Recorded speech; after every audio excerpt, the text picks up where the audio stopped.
Hey guys, welcome back to Bearded Lumber. Today's video is going to be a little different. Got a local Sawyer, good buddy of mine. I've told him several times he needs to sell his sawmill, and you won't hear me say that much, but this guy used to be a contractor, had a huge business, kind of got burnt out with it, sold it all, took a year off, bought him Wood Miser, does a fair amount of sawing, and he come and did some work for us, and I guess I ought to take the blame for it. I tagged him in it on Facebook, a couple of things, and he hadn't stopped since he left here. Been wide open, and that's good. I told him, I said, man, that's where the money's at. Go do it. Put your mill up till wintertime when things slow down. But he contacted me the other day. He had a customer that needed a rush order, and he was just covered up, couldn't do it. Told him I'd do it. I thought I had 2 logs big enough to cut what he needed, but I didn't. So he's on his way over here this morning. He had 1 log of adequate size to cut out what he had promised the customer, so he's gonna swing through and drop it off. But the dog's not down here this morning. Morning, Leroy. We got a couple things to do, so hang on. We'll be right back.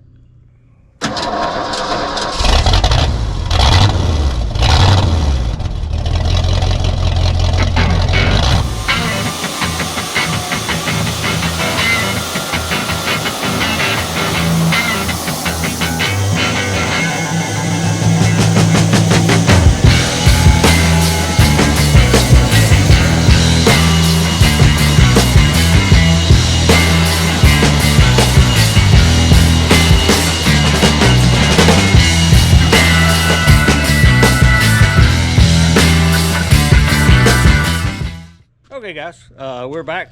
Like I said, it's a beautiful early morning. Got Leroy down here helping me. Y'all leave me comments in the in the description below. You'll see Leroy with a GoPro mount. I think it'd be hilarious. He hadn't done it yet this morning, but normally by 8 o'clock he's soaking wet. All the water on the property down here drains right across the front of the building, and it goes around behind that little chainsaw building, and I have a sediment pond dug over there. Now when it's freshly dug, it's about 18-20 foot deep, catches all this sediment when it rains, and for some reason Leroy, he likes to drink out of it, but when he goes to drinking, go over and drink out of it, it's got to be at least neck deep or deeper. I hadn't caught him yet, but my wife caught him jumping in, just diving in the other day. So he's a water dog. So first things first, this is the life of owning a kiln, owning a sawmill business. Twice a day, every day. I'm over here checking the progress of our kiln. I don't begrudge it, but I'm just telling you up front, if you build one, know what you're getting into. This is twice a day, every day. There's no way around it. You need to have your, I'm not having to do no work, don't get me wrong, other than, take care of the water, but you need to have your eyeballs and your brain on it every day, twice a day, to make sure it's behaving, doing what it's supposed to, because wood's wood. Pine, poplar, softwoods don't seem to be aggravating at all. Some of them will be a little faster or slower than others, but when you're doing hardwoods, they can be a challenge. This batch here, for some reason, did not want to give water below 100 degrees. I wanted to try to start it at 90, 95, run it for a week or two, and it absolutely would not give any water. I had to run it up to 110 degrees, which I did not want to do early on in the cycle. But at 110, it started giving water, and it's been giving water for 25 days now, or thereabouts. It's just, for some reason, this batch of wood, that's the way it wanted to behave, and I had to modify the way I was drying it because of that. Now our kiln does have a back door, so every day, not twice a day, but every day I'll stick my head in and check quality. Make sure not seeing any ingrain problems. And I've done that with this batch, even pushing it harder than I would like to with the heat. The 1-inch boards are perfect, or 1.25 inch. Now some of the 2-inch stuff got a little crack in it, but it was probably gonna crack anyway. Nothing I can do about it, but it's just part of a daily routine. We're gonna walk in here and take a quick look, see where we're at. Okay. It's hard to see, but it's doing what it's supposed to. It's got the compressor running. It's setting at 118.5 degrees. Your wet bulb's 99.8. Here's your probes. Like I've talked about in the past, they will start to balance out as you get lower. Probe 3 has been 15 to 20 points below every other probe the whole way. And actually probe 4 was about 15 points behind, but you can see it's caught up and leveled out. You can't get excited about it. Time you get down to about 11-12%, they'll all be in range. And here's our average moisture content. It's 22.4. So at about 1.5% or 1.5 a day, you know, you're still looking at another 10 days on this. So that's about all you want to push this oak, is 1.5, maybe 2 points a day. So if you put it in wet, it's just going to take time, people. We put this in wet because it's customer wood, needs to get out of here. It went in at probably an average of 50% moisture. So just add that up. That's 35, 40 days, best you can do. So our water content, they got 6 gallons of water in 12 hours. That's adequate for oak.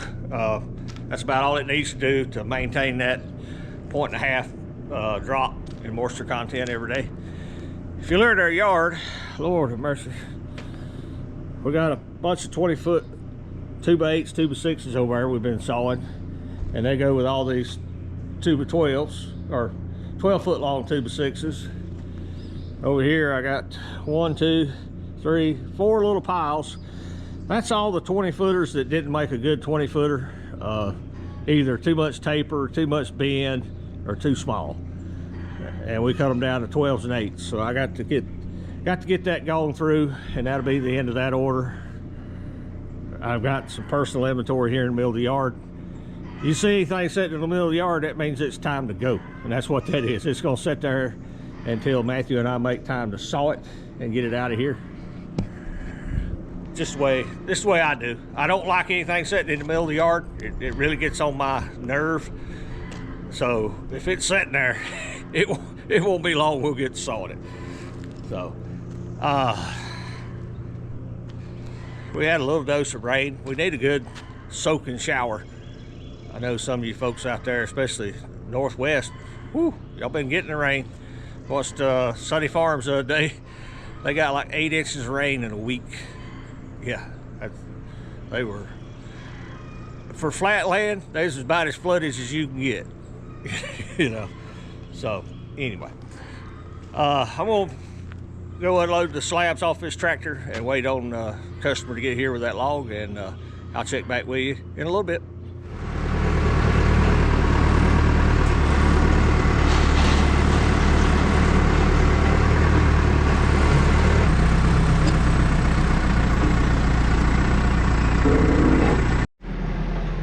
Okay guys, we're back. Customer just left. He dropped off that big log. That's a nice one. It's 26 inches on the small end, 16.5 foot long. Scaled it should yield over 500 board feet. For the south, that's a good size. That's a good size log. But the order is for 16-inch wide boards, so it takes a big log to get those out of it. We're gonna get it in here, get it loaded, get to work.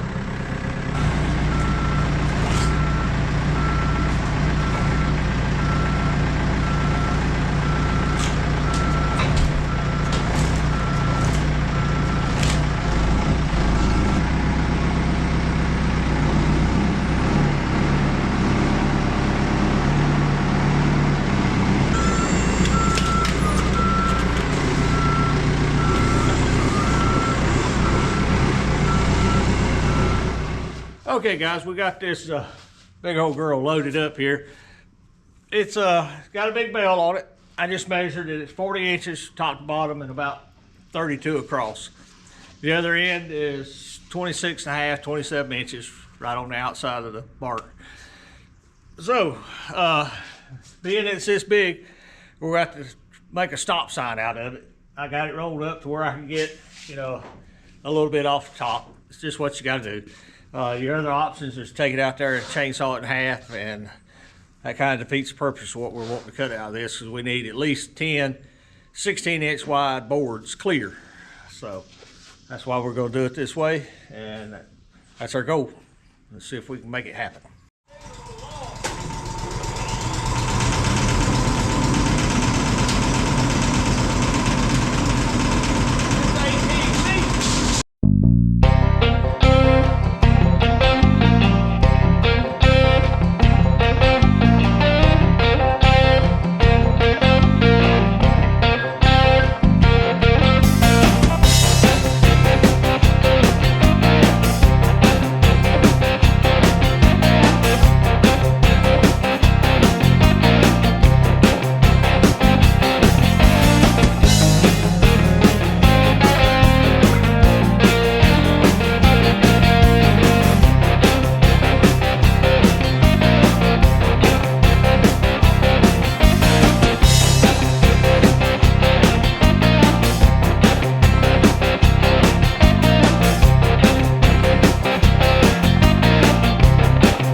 Yes.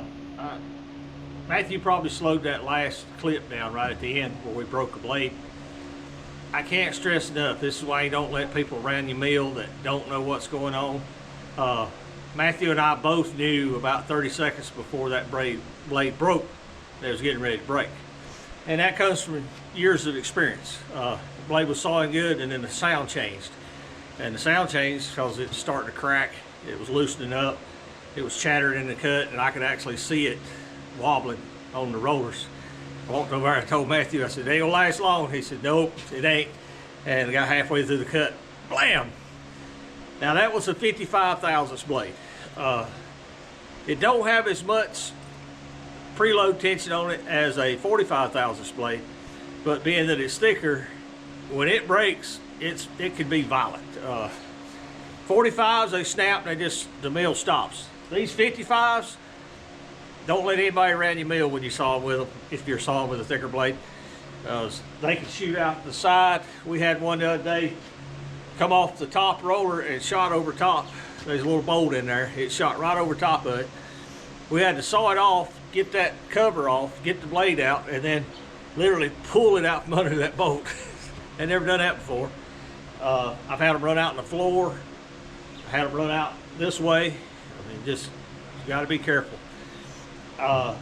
This one actually broke twice. Yeah, this one, it was so stress cracked when it broke the first time, it broke the second time. It come out in 3 pieces.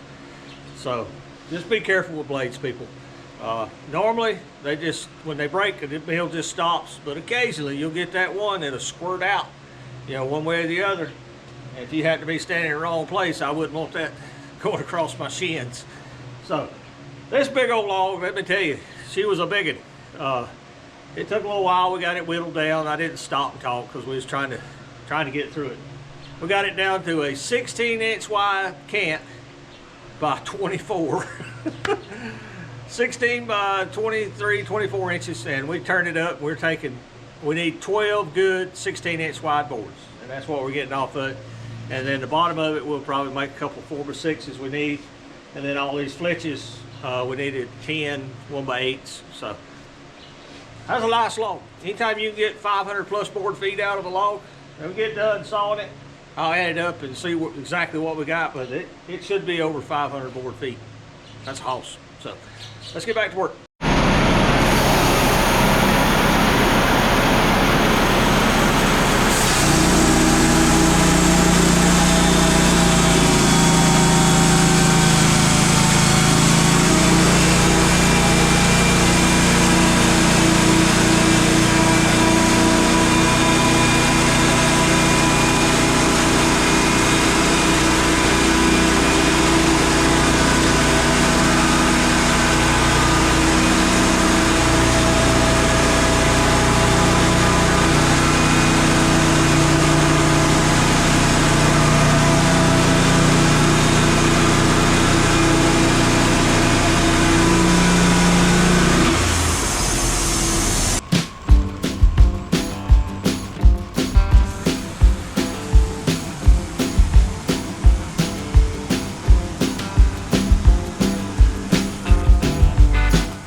Okay guys, we got this first order done for the customer.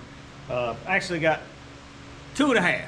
He wants this order, another order, and then whatever was extra of this log, he just wanted some 1x8s for himself to keep. So we was a little off on the estimate of that log. 2 reasons. First time I scaled it, I thought it was 16 foot. I hadn't measured it. It's actually over 18 feet. This stack right here is 492 board feet. I got 2 boards here, and there's 8 more over there. That's another 200 board feet. That one log was a 700 board foot log. Now it took us all morning to work through it. His job. It's not for the faint of heart, people. That was a monster log. Even for a forest pine, it was extremely heavy. If you watch the video, I'm sure Matthew's got it in there, where I was trying to turn it with the claw. The claw just did not have enough hydraulics. I'd have to stick the lift arm up under it, pick it up, and kind of sweep it out to let the claw do the rotating. If you cut anything that big, please be careful. Don't stand on the other side of it, because it will roll off. I've lost many of them. I've seen Matthew shuffling to get out of the way before. I mean, it happens. So we got a little more to do. We'll come back and wrap it up here in a little bit. Okay guys, we're back. We finally got done. The basis of this video was helping a buddy out. This is one of my sawmill buddies. Lives 10 minutes from here.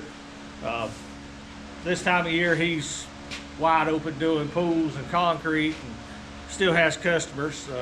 He called me the other day and asked if I'd take care of this for him. I said, sure, we're here to make money, why not? I don't care if I'm sawing for you're a customer just like any other customer. So I was going to supply the lumber for the logs for this, and the 2 I had that I thought was big enough had some defects, so he ended up bringing his log over this morning.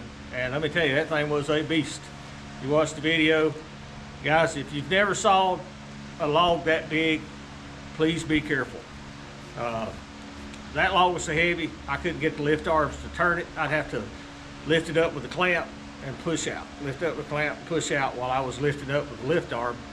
And one little screw up and that thing will roll right off the mill, and if somebody's over there in front of it, you just rolled a 4,000 pound log across them. They ain't gonna get up. So use your best judgment, be careful. That one log, this bottom order was 480 board feet, and then whatever didn't go with this, he just wanted us to make some 1x6s, 1x8s. He'd keep them for himself. And there's another 203 board feet in that. So that 18-foot log yielded 683 board feet. That's nice. I mean, we didn't throw much away. That's a good log. Other than the fact we had to cut it like a stop sign. It comes with it. And then this top order is just some 8x8s and 3.5 stuff for another order he had. Wanted us to knock it out while we was doing it. So that's it. That's a day's work. Sometimes you work for regular customers, sometimes you work for sawmills. And I'm not above doing that. You know, if we get behind, I'm not above calling him back or calling one of the other guys we normally deal with around here. Hey, can you saw me this? You know, we're getting a motor planer going here soon. And if Matthew and I can't keep up with the sawing and the kiln drying and running the motor planer, I'll definitely be calling these guys up. Hey man, can you saw me 5,000 feet of 1x6s? You know, be glad to pay you for them. So, got any questions, comments, please leave them in the description below. We'll be glad. I'll try to answer all of them. I promise they won't be long answers. It'll be short and to the point. But as always, we appreciate Joe Main. I know you guys hear it all the time, but if you're in this business, you need partners that will work with you. They'll answer their phone when you call. You got a question, they'll help you out. And Joe and the company he works for, they're that kind of people. If I called him right now, if he's not on his cell phone, he will answer, hey Eric, what do you need? I called him the other day to order some blades, you know. He didn't say, hey, you know, this is so-and-so. He said, hey Eric, what you need? So, if you need blades, sharpening equipment, planer knives, stuff like that, give Joe a call. He'll be glad to help you out. Also, big shout out to Solomon. They live in Florida. If it's up here a little closer, I'd keep my foot on him. get him out of fishing and more into working, but he's down there in Florida, does a lot of fishing. He's got a great YouTube channel on fishing the southern half of Florida. It's such a tough job to have to go fishing. But anyway, him and Matthew do all their videos. They come out every Tuesday, Thursday, and Saturday at 5 o'clock, and I appreciate both of them for doing it, more than they know. And I appreciate you, our viewing audience. We just passed 5,000 subs today, and I'm amazed at what people would want to watch what Matthew and I do. It just seems so common, but I enjoy what we do. If I didn't, I'd go back and get a job doing something else. But I enjoy it, and I guess you do too as well. We appreciate it, guys, and we'll see you back at the mill. Thank you for watching. Here's a video selection and a playlist suggestion. Click here to subscribe for more great content. We'll see you at the mill.